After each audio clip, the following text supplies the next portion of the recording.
오늘 본문은 민수기 26장 1절부터 4절. 본문을 근거로 한 말씀의 주제는 다음 세대를 준비하라.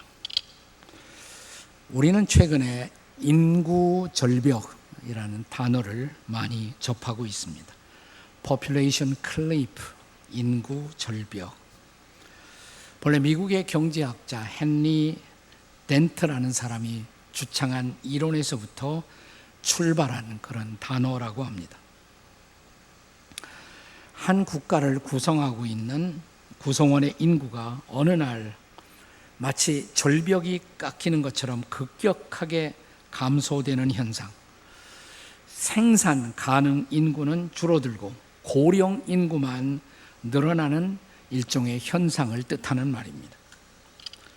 그리고 이런 현상은 주로 저출산 기조나 고령화 사회와 맞물려서 일어나는 일종의 사회 현상이라고 말할 수가 있습니다.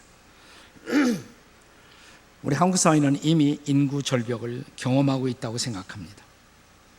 따라서 이것은 우리의 미래에 많은 불안한 숙제들을 우리에게 제시하고 있습니다.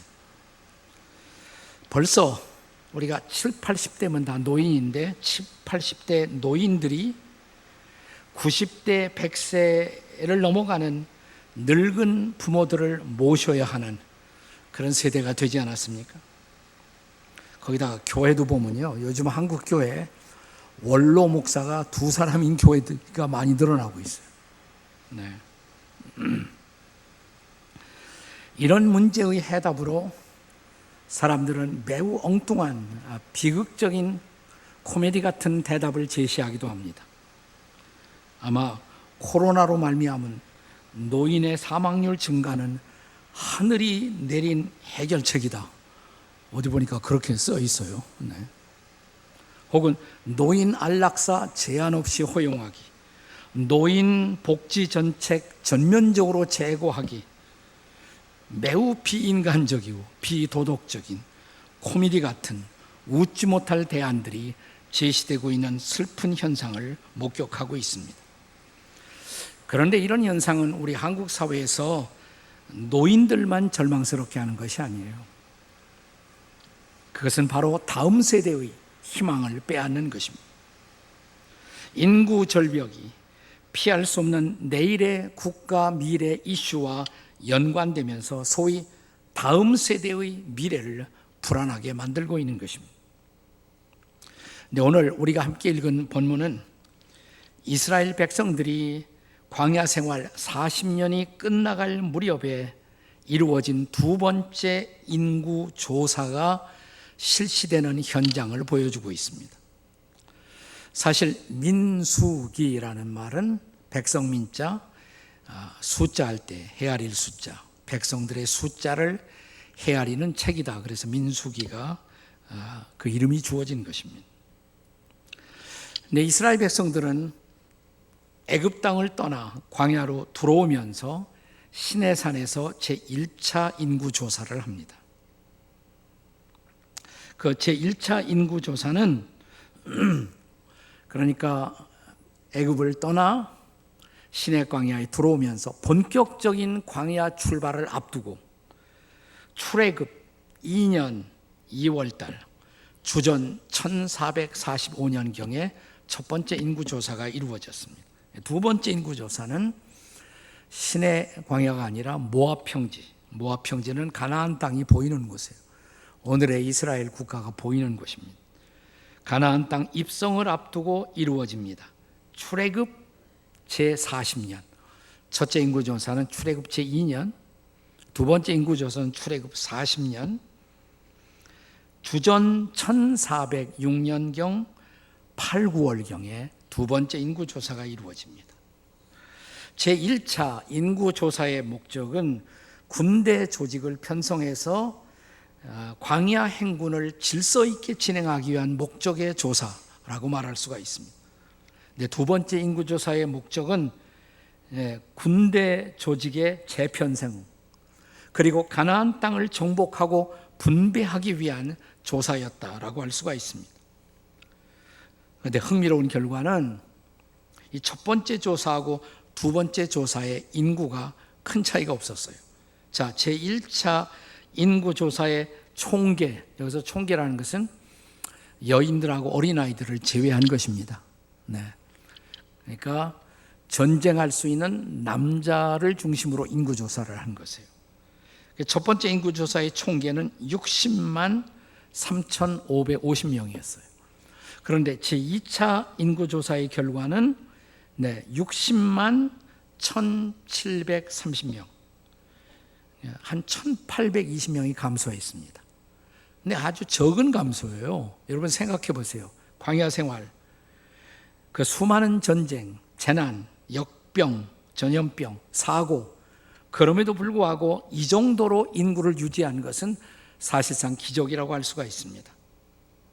물론 그 인구는 이제 여호수아 칼렙 두 사람을 제외하고 모두가 다 광야에서 태어나는 인구가 대체된 것입니다. 그러니까 완전한 세대 교체가 거의 이루어진 것입니다. 그러니까 제2차 인구조사의 진정한 의미는 이제 앞으로 약속의 땅에 들어가 약속의 땅을 정복하고 개발하면서 다음 세대, 다음 사회, next generation, next society를 준비시키는 과정이었던 것입니다. 그렇다면 인구조사, 특별히 제2차 인구조사를 통해서 우리가 배워야 할 레슨, 저와 여러분, 우리 앞에도 펼쳐질 다음 세대를 위해서 우리는 어떤 준비를 해야 하겠습니까? 라는 레슨을 보여주고 있어요. 어떤 레슨을 우리가 본문을 통해서, 이 인구조사를 통해서 받아야 할까요? 그 첫 번째는 전쟁에 능한 군사를 준비하라는 것입니다. 따라서 하세요. 전쟁에 능한 군사를 준비합시다. 자, 제1차 그리고 제2차 인구조사 때의 동일했던 조사의 원칙이 있어요. 그것은 20세 이상의 남자들만을 계수하는 것이었습니다. 그것은 전쟁이 발발할 경우 그들을 훈련시켜 적들과 맞서 싸울 만한 군사로 그들을 훈련시키고자 하는 것입니다. 자, 본문의 1절과 2절의 말씀을 보겠습니다. 같이 읽겠습니다. 시작. 연병 후에 여호와께서 모세와 제사장 아론의 아들 엘르아살에게 말씀하여 이르시되 2절 이스라엘 자손의 온 회중의 총수를 그들의 조상의 가문을 따라 조사하되 이스라엘 중에 20세 이상으로 능히 전쟁에 나갈 만한 모든 자를 계수하라. 아멘. 자, 이것이 4절에, 본문 4절에 한 번 더 반복적으로 강조되고 있습니다. 4절 읽겠습니다. 시작. 여호와께서 애굽 땅에서 나온 모세와 이스라엘 자손에게 명령하신 대로 너희는 20세 이상 된 자를 계수하라. 아멘. 국가 안보라는 것은 한 국가가 국민의 삶을 지켜주는 대전제라고 할 수가 있습니다. 안보라는 것은 우리의 삶의 울타리와 같은 것입니다. 안보가 보장되지 않은 민족, 안보가 보장되지 않은 사회 속에 문화적 삶의 영위를 기대할 수는 없죠. 그래서 전쟁에 나갈 만한 젊은이를 훈련하고 군사로 양육하는 것은 저는 국가 지도자의 제1차적 의무라고 믿습니다. 그런데 국가 지도자가 되는 사람들이 소위 청년들의 표를 의식해서 온갖 혜택을 약속하고 군사력을 약화시킨다는 것은 이것은 무서운 일입니다. 사실은 이것은 결국 적에게 우리의 삶을 넘겨주는 이적 행위와 다르지 않습니다. 그래서 우리가 언제나 새로운 리더를 뽑을 때 잘 뽑아야 합니다. 그러나 이런 군사 준비는 비단 군사력의 그 영역에만 국한되지 않습니다. 우리가 성경을 읽어보면 성경은 끊임없이 영적 전쟁을 준비하라고 말합니다. 하나님의 백성들은 영적 전투에 노출되어 있다고 말합니다. 바울 사도가 자신의 믿음의 아들이고 믿음의 계승자인 그의 지도력을 계승하는 디모데에게 주신 말씀, 디모데 후서 2장 3절과 4절의 말씀을 다 같이 읽겠습니다. 시작. 너는 그리스도 예수의 좋은 병사로 나와 함께 고난을 받으라. 병사로 복무하는 자는 자기 생활에 얽매이는 자가 없나니 이는 병사로 모집한 자를 기쁘게 하려 함이라. 아멘이십니까? 아멘이 아니란 말이십니까? 여러분은 군사가 되기를 원하지 않습니까? 우리는 다 군사로 모집당했어요. 하나님에 의해서. 그래서 예수님과 함께 예수 안에서 싸우는 영적 군사, 영적 병사가 된 것입니다. 그렇다면 좋은 군사가 되어야겠죠. 좋은 병사.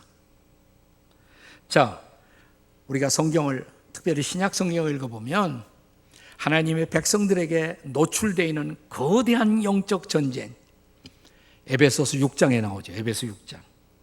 우리가 에베소서 6장 10절 이하에 보시면 영적 전쟁을 대비하라고 성경은 가르칩니다. 자, 에베소 6장 10절과 11절 같이 읽겠습니다. 시작. 끝으로 너희가 주 안에서와 그 힘의 능력으로 강건하여지고 마귀의 관계를 능히 대적하기 위하여 하나님의 전신갑주를 입으라. 아멘. 자, 그러니까 예수 그리스도의 교회에 주어진 중요한 미션, 그것은 하나님의 백성들을 영적 군사로 훈련시키는 거예요. 여러분이 우리 가평 우리 교회 그 필그림 하우스에 가보시면 거기 철로역정 순례길이 있습니다. 순례길. 순례길을 걷다 보면 아름다운 집 한 채가 나와요. 진짜 아름다워요. 네, 하우스 뷰티풀, 아름다운 집, 아름다운 궁전, 혹은 한문으로는 미궁, 아름다운 궁전이다. 여기 가보신 분 한번 손 들어보세요. 네. 아유, 지구촌 교인이면서 거기도 안 가보시면, 네.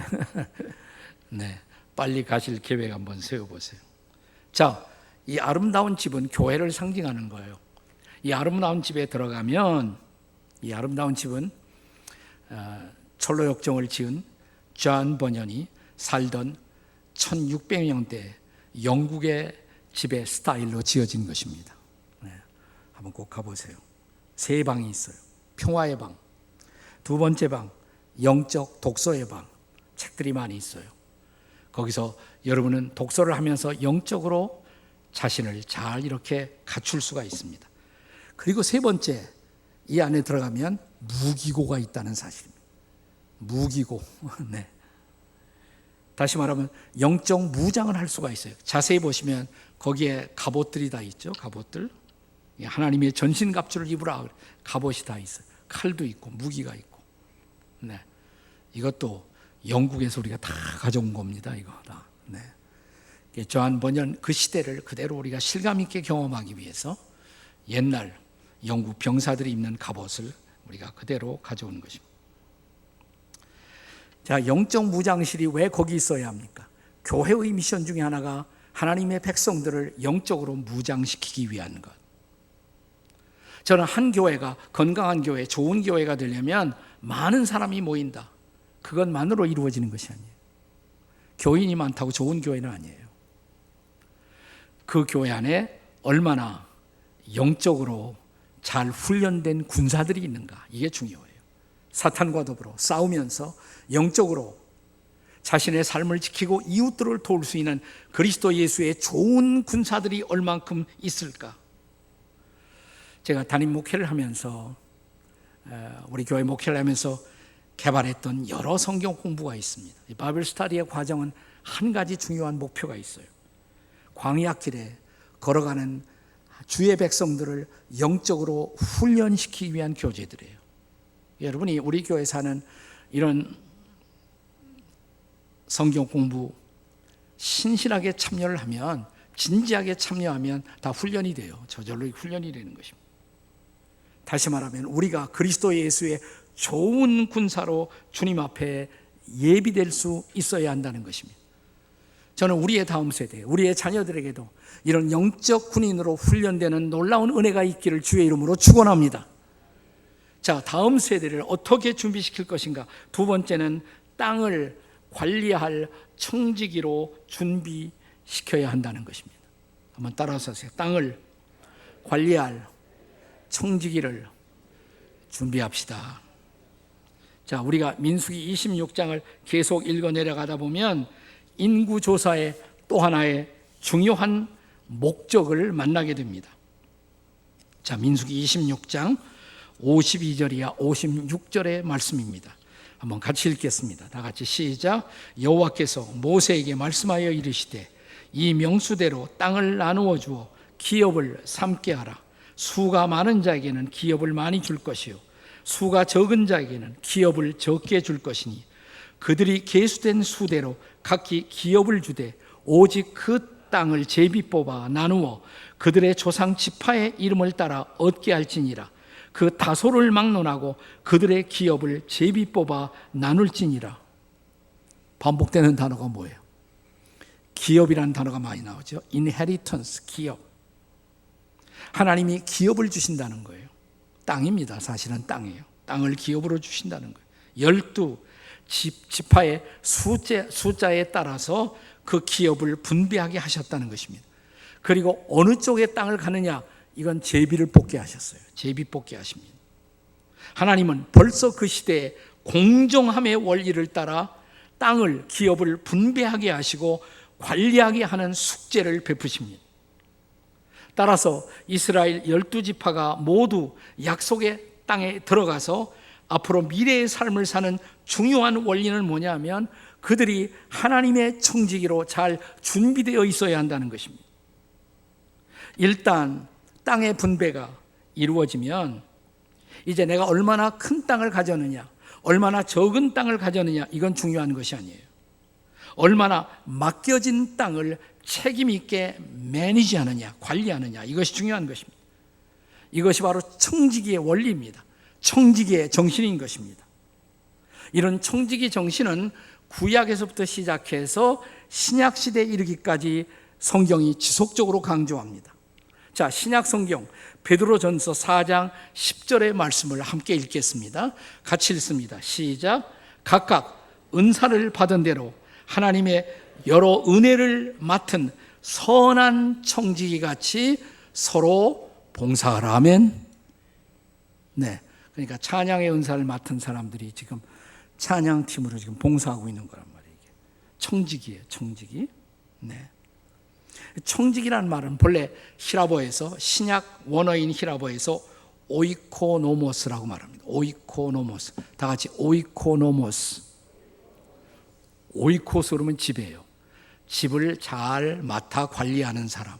이게 오이코노모스예요. 영어로 말하면 스튜어드. 주인이 맡겨준 어떤 자산, 그 무엇을 책임 있게 잘 관리해야 하는 사람, 이게 바로 청지기인 것입니다. 옛날 말이죠, 사실 청지기라는 단어 자체가. 근데 청지기의 태도 여하에 따라서 그는 악한 청지기가 될 수도 있고 선한 청지기가 될 수도 있다는 것입니다. 자, 우리가, 저와 여러분이, 우리 모두 선한 청지기가 되려면 우선 우리의 모든 소유는 내 것이 아니다. 하나님이 일시적으로 맡겨주신 것이다. 이 청지기 의식이 철저해야 돼요. 그래야 잘 관리하죠. 내 것이니까 내 마음대로 한다? 아니죠. 하나님의 것입니다. 잠깐 맡겨주셨어요. 심지어 우리 가족들도 하나님이 나에게 잠깐 맡겨주셨어요.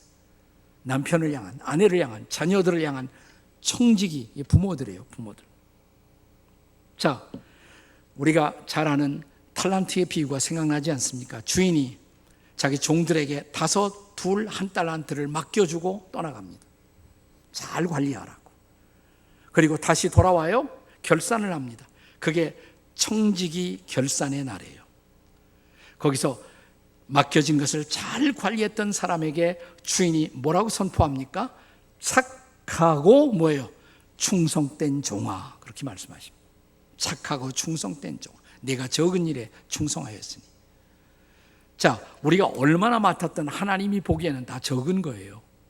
전능자, 절대자 앞에서 뭐가 대단하겠어요? 다 적은 것에. 내가 적은 것에, 그런데 충성하느냐. 충성이라는 단어가 영어로는 faithful, 성실하느냐. 얼마나 성실할 수 있었느냐. 그걸 물어보시는 거예요. 우리 청지기직에 대한 모든 불만, 모든 불평은 사람들이 하나님의 것을 내 것으로 착각하는 데서부터 시작됩니다. 제가 비행기 타고 가다가 어느 날 굉장히 재미나는 이야기를 읽었어요. 오랫동안 제 머릿속에 남습니다. 무슨 심각한 얘기도 아니에요. 아주 평범한 얘기인데 재미있는 얘기입니다. 들어보세요. 어떤 부인이, 귀부인이 이제 비행기 타려고 비행장에 나왔습니다. 수속을 마치고 잠시 이제 의자에 앉아서 기다리는데 출출했던 모양이에요. 그 비행장 안에 있는 가게에 가서 쿠키를 샀습니다. 한 봉지 쿠키를 샀어요. 자기 가방 놓고 옆에 쿠키 놓고 앉아서 기다립니다. 근데 잠시 후에 아주 우아해 보이는 멋진 신사 한 분이 자기 옆에 와서 딱 앉더래요. 그러니 조금 있다가 봉지를 뒤지더니 쿠키를 먹더래요. 아무 소리 안 하고. 아니, 아무런 허락도 안 받고 양해도 구하지 않고 쿠키에서 봉지를 열어 쿠키를 먹는단 말이죠. 가만히 보면 조금 있다가 또 가져와요. 이러다 내 거 다 날아가겠다. 그렇다고 싸울 수도 없고. 그래서 자기가 하나 먹었어요. 신사가 하나 먹고 자기가 하나 먹고 계속되다 보니까 딱 하나 남았어요. 하나 남았는데 그 신사가 딱 쳐다보더니 그 쿠키를 반으로 딱 자르더니 반을 주고 나머지를 자기가 먹더래요. 먹으면서 일어나더래요. 가더래요. 당장 소리를 치고 싶었는데 꾹 참았습니다. 숙녀체면으로 꾹 참았어요. 그리고 잠시 후에 이제 공항 어나운스멘트가 자기 비행기가 이제 떠나니까 이제 가야 한다고, 수속을 해야 한다고. 자기가 일어나려고 딱 보니까 자기 가방 옆에 자기가 샀던 쿠키 봉지가 그대로 있어요. 하나도 뜯기지 않고 그대로 있는 거예요. 네. 그러니까 자기가 지금까지 신경질 내고 화내고 싸운 것은 자기가 그 신사 걸 다 먹은 거예요.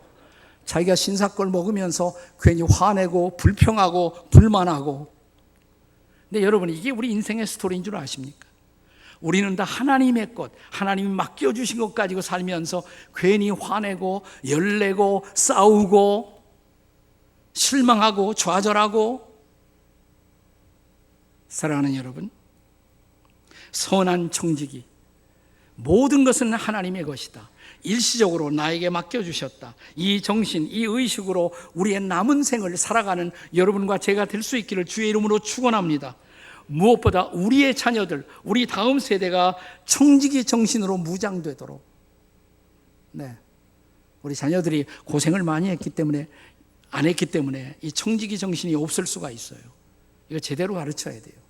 무조건 자식들에게 주면 안 돼요. 청지기 의식, 청지기 정신으로 무장된 다음 세대가 일어날 수 있기를 주의 이름으로 축원합니다. 어떻게 다음 세대를 우리가 준비할 수가 있을까요? 세 번째는 이제 미래의 리더십을 우리가 준비할 수 있어야 합니다. 미래의 리더십을 준비하라. 따라서 하세요. 미래의 리더십을 준비합시다. 여기 민수기 26장 마지막 대목 57절부터 62절까지를 보면 이제 레위인을 계수하도록 명하십니다. 12지파 말고 별도로 레위인. 레위인은 일종의 영적 지도자들이라고 할 수가 있죠. 그들은 전쟁 안 해요. 군대 나가지 않습니다. 그 대신 성막과 성소를 돌보는 책임을 감당합니다.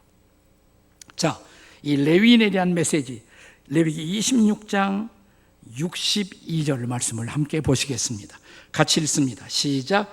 1개월 이상으로 계수된 레위인의 모든 남자는 2만 3천 명이었더라. 그들은 이스라엘 자손 중 계수에 들지 아니하였으니 이는 이스라엘 자손 중에서 그들에게 준 기업이 없음이었더라. 레위에게는 기업이 없어요. 땅을 다 나눠주는데 레위인에게는 안 줘요. 그럼 뭐 먹고 살아요? 레위인은? 근데 12지파가 11조를 내요. 그거 가지고 먹고 사는 거예요. 그러니까 나머지 12지파가 그들이 번 것 가지고 영적 지도자들을 먹여 살리는 것이에요. 근데 이것은 신약 성경에도 계속되는 원리입니다. 말씀을 나누는 자들을 잘 그들의 생계를 책임져야 한다고. 왜냐하면 그들은 전적으로 풀타임으로 하나님의 일을 감당하기 때문입니다. 그런데 여기 레위인의 인구조사에 있어서 특이한 사항이 하나 있어요. 자, 모든 지파의 인구를 조사할 때 몇 세 이상만 조사했어요? 20세 이상. 근데 레위인들은 언제부터 계수했습니까? 벌써 잊어버렸죠? 1개월 이상 그랬어요. 아까 1개월 이상. 그러니까 태어나자마자 레위인은 계수해야 돼요. 여러분 왜 그랬을까요? 여러분 우리가 군인이 되는 것은 논산훈련소 가서 한 석 달만 훈련 잘 받으면 다 싸울 수가 있습니다. 그런데 영적 진도자는 훨씬 더 긴 시간이 걸린다는 거예요. 어려서부터 훈련해야 돼요. 어려서부터 훈련하지 않으면 영적 지도자로서 훈련되기가 어렵다는 것입니다. 그래서 특별한 관리를 했던 것이에요. 영적 지도자를 잘 준비했던 것입니다. 사랑하시는 여러분, 이 영적 지도자들의 헌신을 통해 하나님의 백성들의 영적 기상도가 좌우되는 것입니다. 따라서 영적 지도자들을 미리 준비하는 것이 다음 세대를 향한 우리의 중요한 책임이라는 것입니다. 저는 지금 한국교회 최대의 위기가 뭐냐? 요즘 신학교가 숫자가 급격하게 줄어들고 있어요. 신학교 가는 사람이 없어지고 있어요. 한참 신학교에 지원생이 많을 때는 신학교도 3대1, 4대1, 5대1 그랬습니다. 요즘은 원서 많으면 다 들어가요. 정원 못 채우는 신학교가 많아지고 있어요. 이건 중대한 위기예요. 영적 지도자를 더 이상 우리가 준비하지 못하고 있다. 어떻게 되겠습니까? 한국교회가. 민수기 26장 마지막 9절, 64절, 65절 말씀은 그런데 하나님이 이제 광야 여정을 마무리 지으면서 이제 가나안 약속의 땅으로 들어가기 직전에 하나님이 준비하신 2명의 리더를 보여주시면서 민수기 26장이 막을 내립니다. 자, 64절, 65절 같이 읽겠습니다. 다 같이 시작. 모세와 제사장 아론이 시내 광야에서 계수한 이스라엘 자손은 한 사람도 들지 못하였으니 이는 여호와께서 그들에게 대하여 말씀하시기를 그들이 반드시 광야에서 죽으리라 하셨습니다. 이러므로 여분네의 아들 갈렙과 눈의 아들 여호수아 외에는 한 사람도 남지 아니하였습니다. 사실 애굽 땅을 떠났던 소위 광야 세대는 광야에서 다 죽습니다. 2사람 빼놓고. 누구예요? 여호수아와 갈렙. 2사람만 남겨놓고 광야에서 다 죽었어요. 하나님이 그렇게 말씀하셨어요. 말씀하신 그대로 된 거예요. 그러나 나머지는 다 광야에서 태어난 새로운 세대예요. 그들이 가나안 땅에 들어가 약속의 땅을 이제 일구어야 하는 것입니다. 그들을 리드할 수 있는 2명의 지도자를 하나님이 남기신 것입니다. 따라서 이 마지막 구절은 비극적인 경고이면서 동시에 희망의 마지막 불씨를 남기고 있는 것입니다. 이 새로운 세대를 누가 인도할 수가 있을까요? 다행스럽게 광야에서 하나님의 임재를 체험하고 하나님의 인도를 체험하고 모세와 아론과 함께 싸움을 경험했던 2명의 지도자 여호수아와 갈렙이 있었던 것입니다. 이제 민수기 27장을 보면 하나님은 모세에게 그도 이 세상을 떠날 때가 가까이 왔음을 암시하십니다. 자, 민수기 27장 12절과 13절의 말씀입니다. 같이 읽겠습니다. 시작. 여호와께서 모세에게 이르시되 너는 아바림 산에 올라가서 내가 이스라엘 자손에게 준 땅을 바라보라. 본 후에는 내 형 아론이 돌아간 것 같이 너도 내 조상에게 돌아가리라. 모세가 떠날 때가 가까웠다는 거예요. 그걸 아바림 산에서 명하셨다고 그랬습니다. 왜 아바림 산이지? 모세가 마지막으로 말씀받은 것이 느보산인데 이렇게 생각한 사람은 괜찮은 사람들이에요. 네, 아주 성경을 진지하게 읽고 있는 사람들이에요. 그런데 여기는 느보산이 안 나오고 아바림산이 나와요. 아바림은 산맥이에요. 사실은 산의 맥입니다. 이 아바림 산맥에 높은 산봉우리가 있는데 그 중에 제일 높은 산이 느보산이에요. 그러니까 이 아바림산은 느보산하고 동일한 산이라고 말해도 지나친 말이 아닙니다. 거기에서 너는 이제 떠날 때가 됐다. 그러니까 모세가 어떻게 응답합니까? 그래요 하나님. 그러면 이 백성을 누가 인도한단 말입니까? 목자 없는 양같이 되지 않도록 저의 후계자를 말씀해 주옵소서. 자, 이때 하나님이 주신 말씀이지. 민수기 27장 18절입니다. 같이 읽습니다. 민수기 27장 18절 다 같이 시작. 여호와께서 모세에게 이르시되 눈의 아들 여호수아는 그 안에 영이 머무는 자니 너는 데려다가 그에게 안수하라. 그러니까 여호수아가 최종 리더다 이 말이에요. 갈렙도 있지만 대표 리더 여호수아. 근데 여호수아에 대해 하나님이 뭐라고 말씀하세요? 그 안에 영이 머무는 자, 하나님의 성령이 머무는 자, 성령의 인도를 받을 줄 아는 자, 그리고 성령 충만한 리더, 그를 세우라는 것입니다. 그렇습니다. 미래를 위해서 준비된 리더, 성령이 그 안에 머물고 있는 사람이 있다면 우리의 미래는 절대로 비관할 필요가 없습니다. 사랑하는 여러분, 그러므로 기도하십시다. 우리의 다음 세대를 위해서. 여러분, 이번 명절에 사랑하는 식구들이 함께 하거든 거기에 다음 세대 젊은이, 청소년, 어린이들이 있으면 좀 마음껏 축복하세요. 마음껏 축복하세요. 그리고 기도해 주세요. 어떤 기도할까? 하나님, 우리 아들, 우리 딸에게, 우리 손자에게, 손녀에게 성령이 충만하게 해달라고. 성령이 머무는 자, 성령의 인도를 받는 자, 하나님의 인도를 받아 앞으로 새로운 역사를 이끌어갈 수 있는 사람, 그런 리더가 될 수 있도록 축복합니다. 이런 축복을 나눌 수 있다면 얼마나 좋을까요? 그렇습니다. 우리 가정의 미래, 우리 교회의 미래, 우리 나라의 미래를 위해서도 다음 세대에 이런 리더가 준비되도록. 어떤 리더예요? 성령이 머무는 사람, 그리고 성령의 인도를 받는 사람들, 그리고 성령의 충만한 다음 세대 리더들이 일어날 수 있도록 준비하는 저와 여러분이 되시기를 주의 이름으로 축원합니다. 기도하시겠습니다.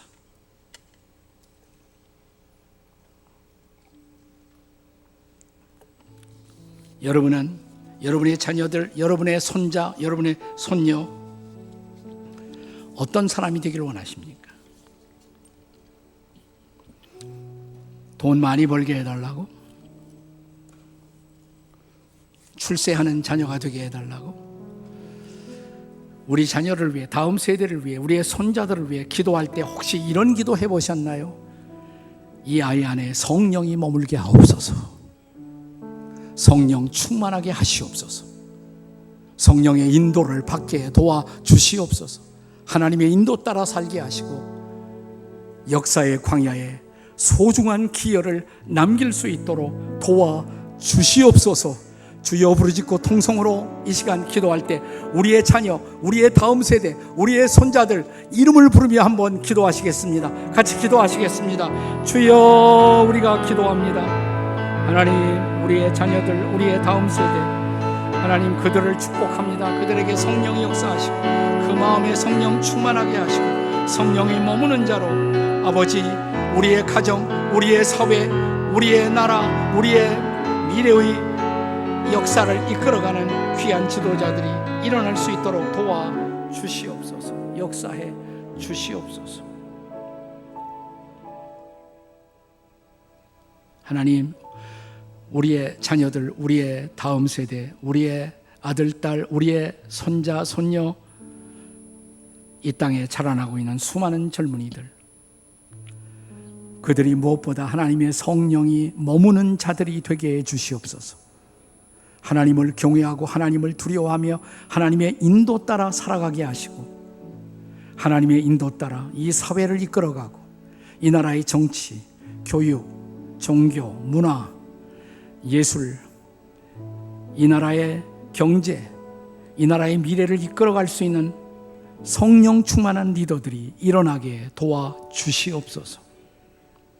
추석절 우리가 서로를 격려하며 성령 충만한 명절을 맞이하는 우리 모두가 되게 해 주시옵소서. 우리 주 예수님의 존귀하신 이름으로 축복하며 기도하옵나이다. 아멘, 아멘.